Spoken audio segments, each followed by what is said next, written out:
শিবপুর গ্রামের জমিদার মশাই মারা যাবার পর থেকে প্রতি বছর শিবরাত্রির আগের দিন জমিদার বাড়ির শিব মন্দিরের চাতালে জমিদার গিন্নির মধ্যে শিবের ভর হয়।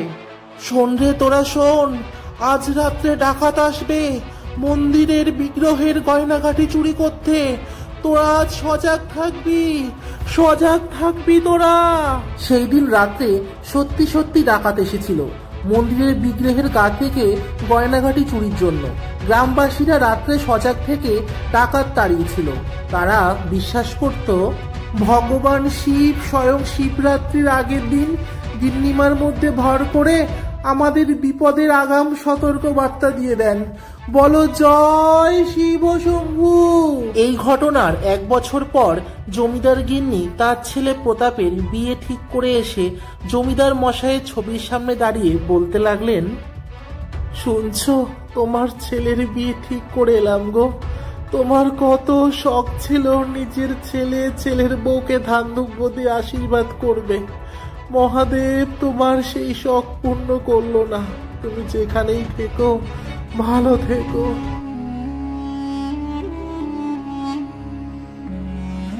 হে প্রভু, আমি আমার ছেলের বউকে যেন একটু ধান দুব্য দিয়ে আশীর্বাদ করতে পারি।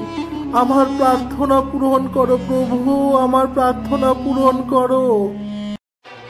সেই বছর শিবরাত্রির আগের দিন আবারও গিন্নিমার মধ্যে শিব ঠাকুরের ভর হলো। ভর পড়া অবস্থায় গিন্নিমা বললেন, শোন, তুই যখন বিয়ে করে নতুন বউ ঘরে নিয়ে আসবি তখন দেখবি মন্দিরের পাশে একজন ভিখারি ধান দুব্য নিয়ে তোদেরকে আশীর্বাদ করবে বলে দাঁড়িয়ে আছে। আমার আদেশ রইল, সেই ভিখারির হাতের আশীর্বাদ তুই গ্রহণ করবি। ভিখারি? কিন্তু যে আসবে সেই ভিখারি কে? সেটা আমি তোকে পরে বলবো, শুনে রাখ, এটা আমার আদেশ। অবশেষে জমিদার মশাইয়ের ছেলে প্রতাপের বিয়ের দিন এলো। প্রতাপ বিয়ে করে নতুন বউ ঘরে নিয়ে এলো। সে তখন দেখলো সত্যি সত্যি একজন ভিখারি মন্দিরের কোণে একটি বাটি নিয়ে দাঁড়িয়ে আছে। তার মনে পড়ে গেল ভর পড়া অবস্থায় তার মায়ের আদেশের কথা। এই যে শুনছেন, আপনি দয়া করে ভেতরে আসুন। না বাবা, আমি ভেতরে যাব না, তোমাদেরকে একটু ধান দুব্য দিয়ে আশীর্বাদ করে গেলাম বাবা। এই বাটিতে একটু ধান দুব্য আছে, তোমরা ভালো থেকো বাবা। বৌমা, আজ থেকে আমার মন্দির আর আমার সংসারের সব দায়িত্ব তোমার মা।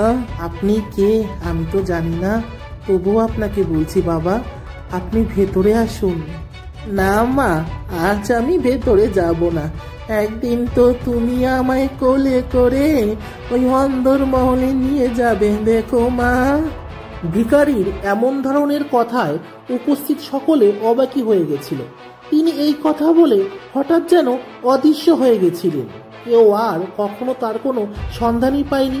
এই ঘটনার 1 বছর পর শিবরাত্রির আগের দিন আবারও জমিদার গিন্নির মধ্যে শিবের ভর হলো। জমিদার মশাইয়ের ছেলে প্রতাপ তখন জিজ্ঞাসা করলো, যে ভিখারি সেই দিন এসেছিল, সেই ভিখারি আসলে কে ছিল? ওই ভিখারি তোর মৃত বাবা ছিল রে, যাকে তুই সেই দিন চিনতে পারিসনি। সে আমার বড় ভক্ত ছিল।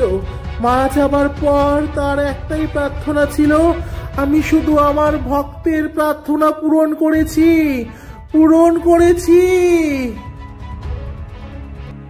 সেই দিন জমিদার গিন্নির স্বপ্নে জমিদার মশাই এসেছিলেন আর বলে গেছিলেন, মমতা, মহাদেব আমার কথা রেখেছে। আমি আমার ছেলের বউকে ধান দুব্য দিয়ে আশীর্বাদ করেছি মমতা। এইবার আমার মুক্তি মমতা, এইবার আমার মুক্তি।